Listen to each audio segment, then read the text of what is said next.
It's never been easier to be your own boss, but just because freelancing is becoming more common doesn't mean it's easy to do it right. In this video, we'll look at what it takes to be a successful freelancer, including tips on growing revenue, managing work, and keeping yourself sane.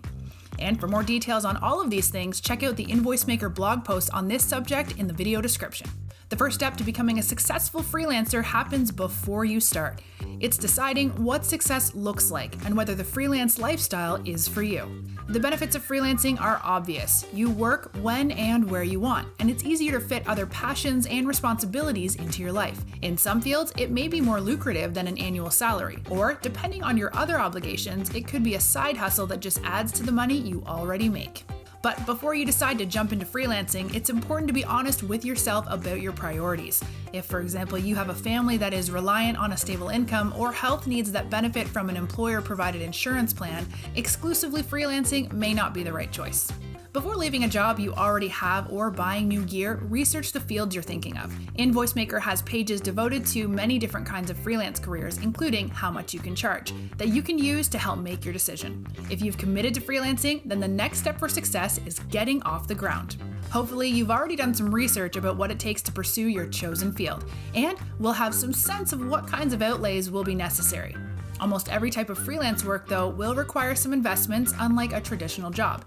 You aren't stepping into an office with existing equipment and infrastructure. These are some of the things you may need to do. Acquire office or studio space. Create a business organization like an LLC or an S-Corp to limit your liability in lawsuits.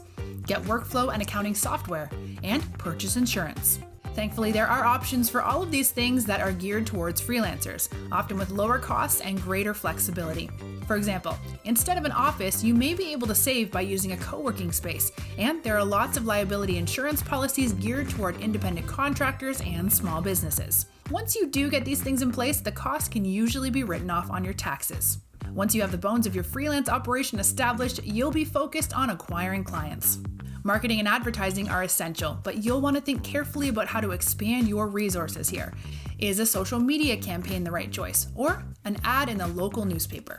The answer will depend on the field you've chosen and how to reach your potential clients.